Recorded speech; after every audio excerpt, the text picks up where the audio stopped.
In this video, I'm going to show you how to bring in an AutoCAD file into the Revit file, and this file will be used to generate a topography using the Topo Solid tool. So I'm in the AutoCAD file, and it basically has a set of contours, these gray lines. There's also some other layers in here, like the column grid and the sort of extent of the site that we're working on. And there's also some lines that represent the cutouts where the structures are. But the critical ones that we're going to need are the contours.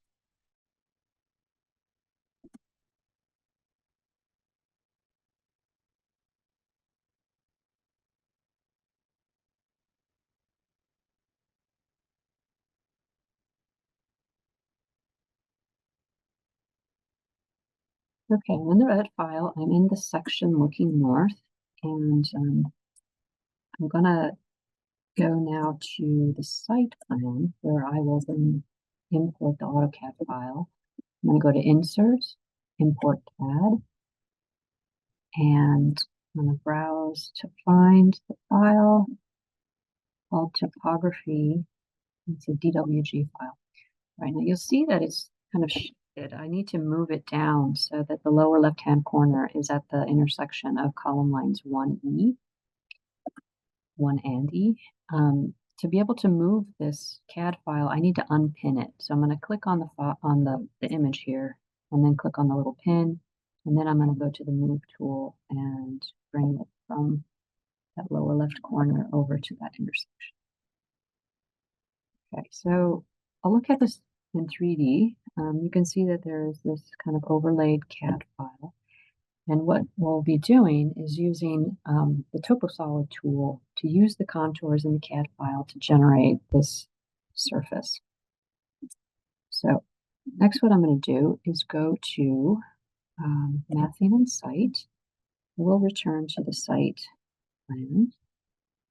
And from here, I'm going to go to TopoSolid. I'm going to create from an import, create from CAD. You can also do this from like a CSV, which is like a spreadsheet that has points and all of that kind of mapped out. But we will use the CAD file. Okay, now it's going to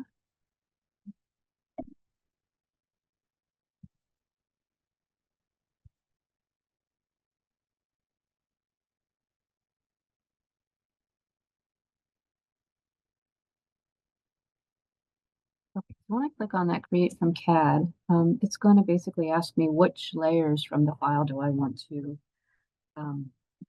use to generate this surface. So basically everything is turned off except for the contours themselves. Now I'm going to say, okay. All right, now let's go back to the 3D view, and you'll see now that this is now generated a kind of a mass. I'm going to need to make some setting changes, but before I do that, let's take a look at it in this section. Okay, it's a little hard to see what's happening here, but you can see that this is the profile that I created with the contours. The idea is basically that water will pitch away from the building.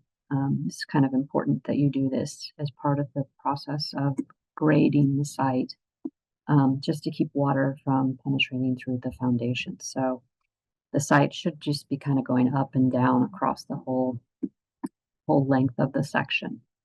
And if I look at this, let's say from the east view, you can see here too that there's a peak here at the middle, and it slopes away. All right, so setting changes that we need to do. First of all, you may find that you need to stretch this prop window so that you can include all of these here. But I'm going to click on the Topo Solid, and from there, I'm going to go to Edit Type and edit the structure. So right now, it only has like a 2-foot thickness assigned to it, but I need that Topo Solid to go below the caissons. So I'm going to change it to 30. So now you can see the caissons go, quite far down there. And that's what I'm going to need them to do for this. Now, there's some other things that you're going to need to change. This will take perhaps a little bit of time. You can see that the topo solid is passing through the foundation here. So what I need to do is cut the hatch pattern there. So I'm going to go to modify and hit cut. I'm going to choose the topography or the topo solid, and then I'm going to start picking objects. And I'll just keep doing that for all of them that are affected here. You can see that the earth hatch is no longer passing through the foundation. So I need to do that in all of these locations. With this foundation wall, I need to do it at these grade beams here, 1, 2, 3. And then the next set over here, there's more grade beams. And so you're just going to go through and cut them. Now this one here also needs to be cut, but I think there's 2 steps that need to happen. I'm going to pick this. I'm going to pick that portion that's thickened. And then I'm going to do it again for the slab up here. And I'll do it for the other side too, if necessary. Okay, so that's one thing that needs to happen. And the other thing is that you can see that the contours, the topography is underneath the building. But right now, the slab, which is supposed to be a slab on grade, has nothing to rest on.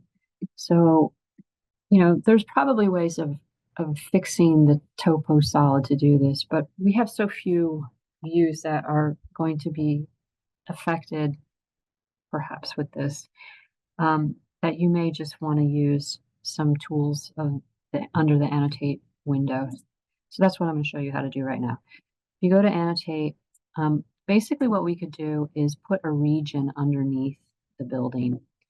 So if I go to annotate, I click on region, you know, there's one that's called a diagonal cross hatch. I want to use one that has an earth pattern to it, but there shouldn't be one in here just yet. So what I need to do is duplicate this one. I'm going to call it earth, say okay, and then here I'm going to search for the earth hatch pattern and apply it and say okay. Now what I want to do is what I'm going to do is I'm going to make a rectangle that covers over this portion. So I don't see that heavy line there. So I'll make my lines invisible, and then I'll use the rectangle tool, and I will just make a rectangle. It doesn't matter really how deep it is, so long as it is hiding portions of the topo solid. So this should be using the cut tool. That should be repaired. You can see there's some line weight issues as well. You may want to kind of cut it back a little bit so that we don't have that. The scale of these drawings is going to be really so small that much of this won't be visible. When we get to the details, it will be a slightly different sort of situation. So we need to be careful and precise. Oh, so this one needs it as well as all of these other ones. I need to put a rectangle here and a rectangle here, just basically to conceal or to suggest that the earth is going all the way to the underside of the slab. And this one will also maybe no, this one will not because it's all falling below that thickened slab. Okay. So that's basically the steps that you'll need to do for the topo solid. Now, and actually, let me show you one more thing that you'll probably want to do. Let's go to, so you can see here that it's, first of all, the earth hatch is not showing. So all of these want to be changed to fine. So now you can see that the earth hatch is appearing, and also you'll notice that it's a smaller scale because the scale of this drawing is 3/4 of an inch equals a foot. So when we were with that long section, I think it's 1/16. But these will need to have that same rectangle tool, rectangle region created for them. However, you will also have some gravel in here, so you may want to wait to do this step when you get to the next section. But basically, one thing that you could do would be to go through and just change all these to a detail level. It'll help you to sort of see what it is that you're looking at. And you'll also be able to see whether you were successful in cutting the foundations from the Topo Solid Beyond.